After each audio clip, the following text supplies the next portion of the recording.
ingin bertanya kenapa orang berkurban tidak boleh cukur rambut dan potong kuku, Masya Allah. Silakan. Idza ra'aitum hilala Zulhijjah.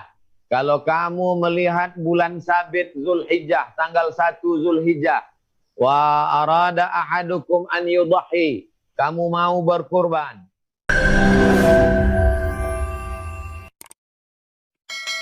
Jangan lupa subscribe, like, and share.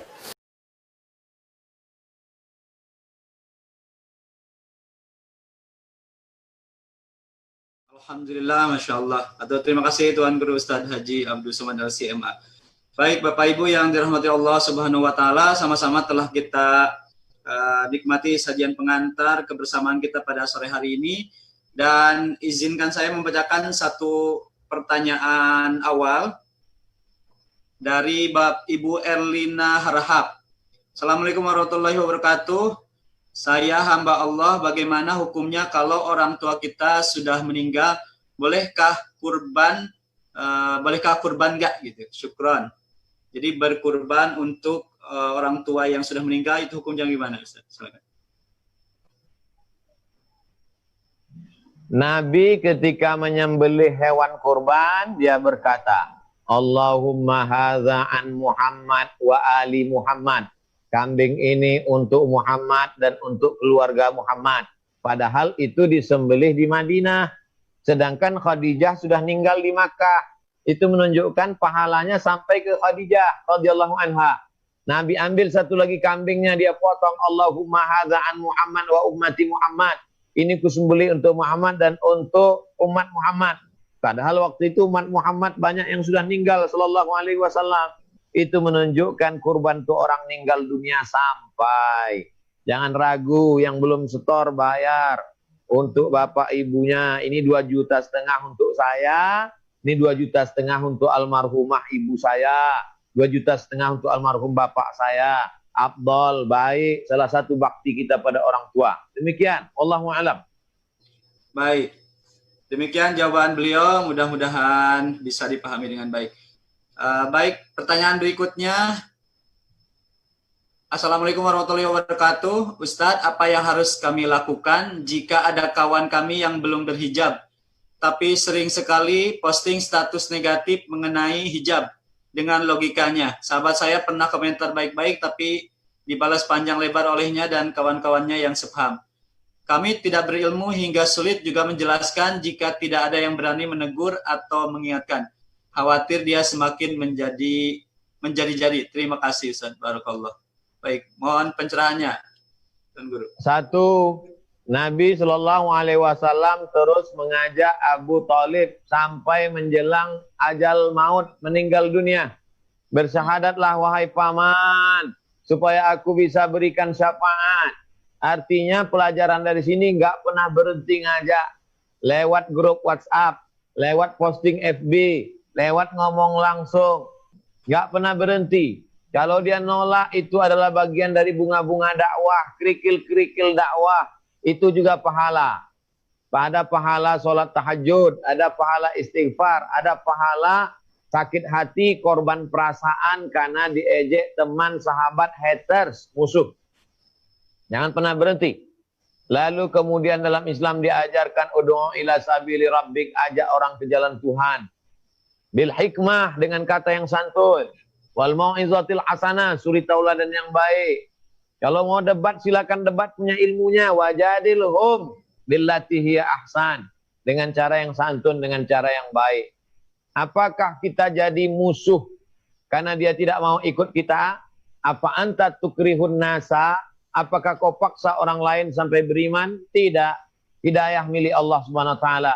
Allah tidak akan tanya kita selama kau jadi umat Islam berapa orang yang masuk Islam, berapa orang pakai jilbab gara-gara engkau. Enggak. Yang dinilai Allah kita udah pernah buat atau belum.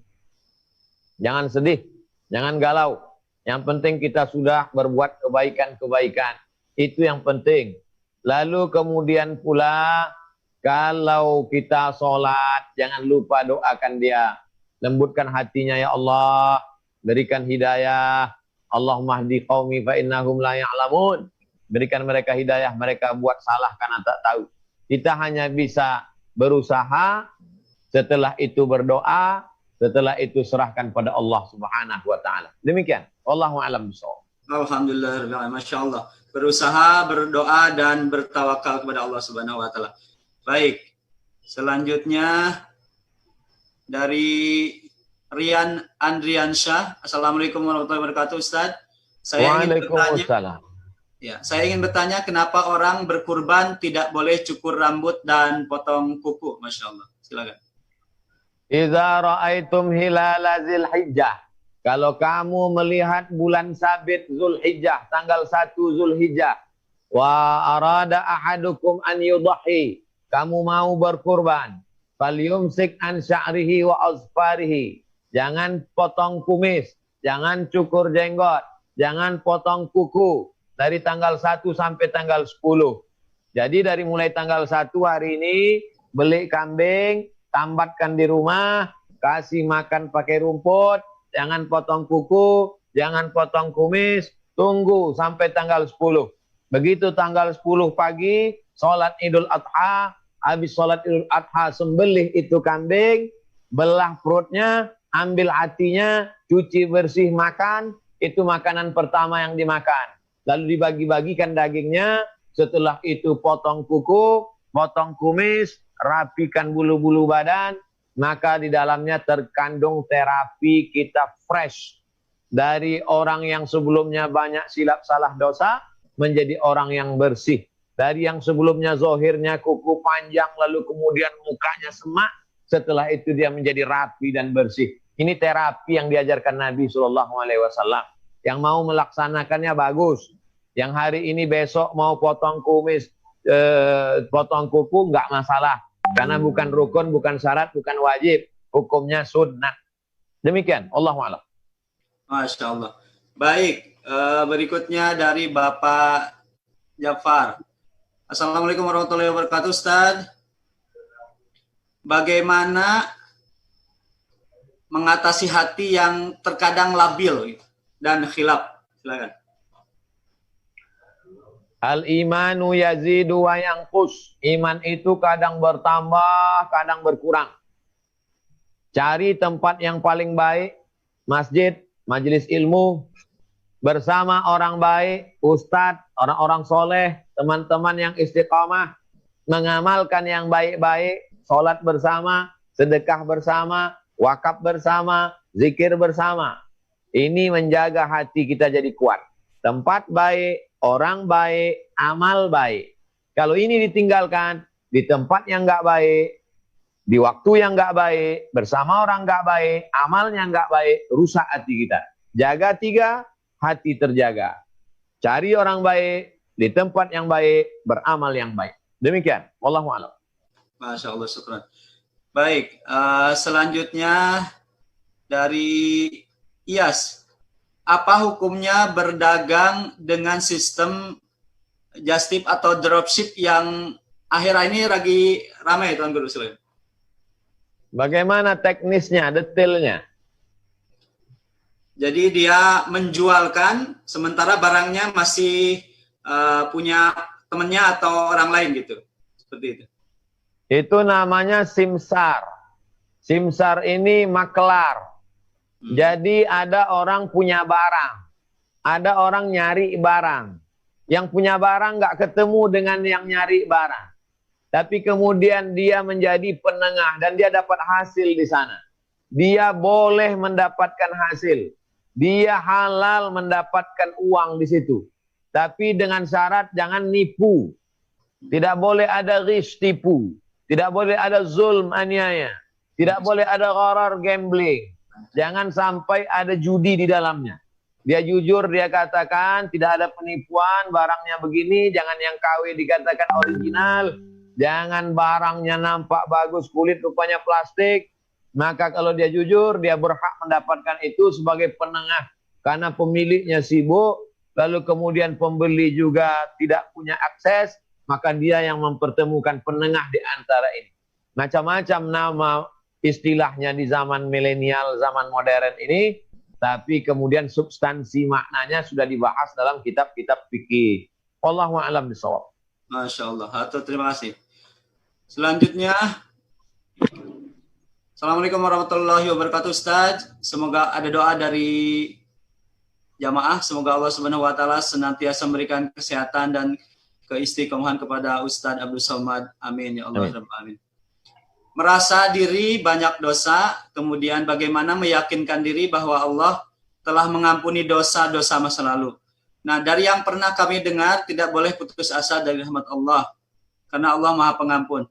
Orang yang merasa Allah tidak mengampuni dosanya termasuk orang yang sombong. Nah, di sisi lain kami juga pernah mendengar bahwa wajib mengingat dosa sebagai motivasi untuk beramal soleh.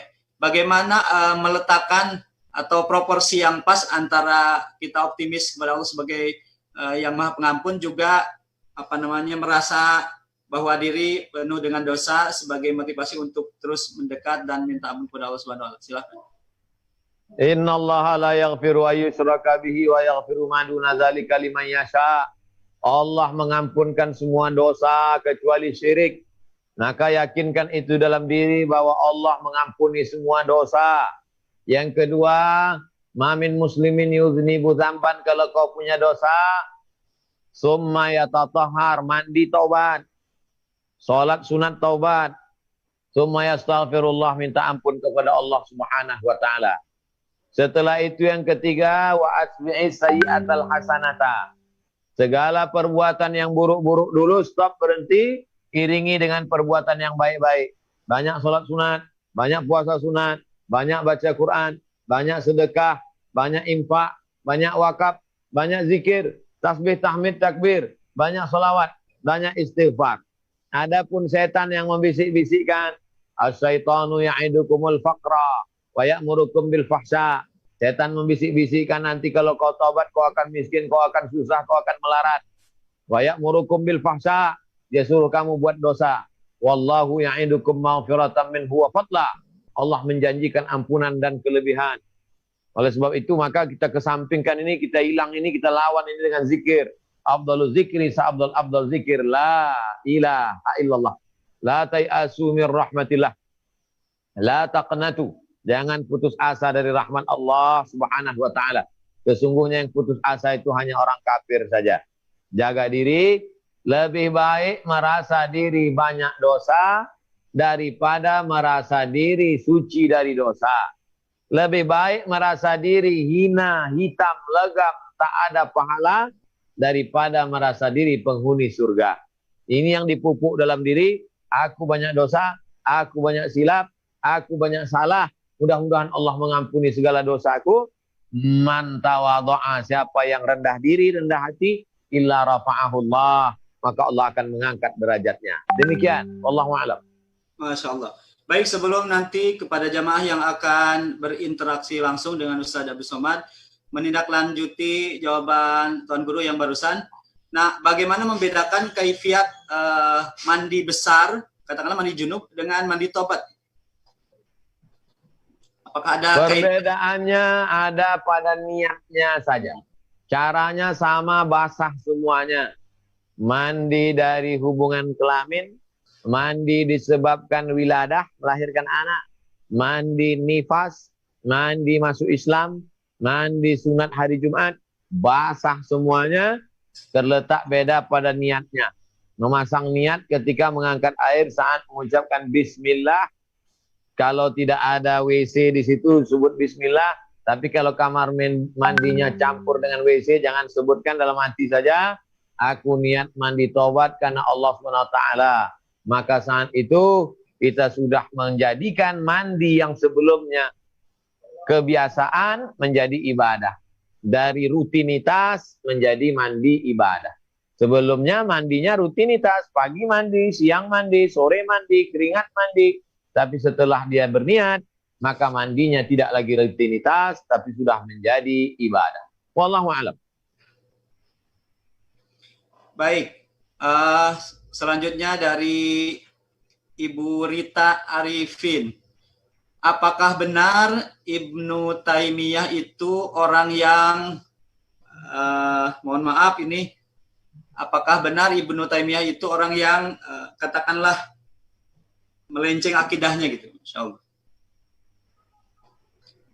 Silakan. Saya mengutip pendapat Syekh Muhammad Said Ramadan Al-Buti.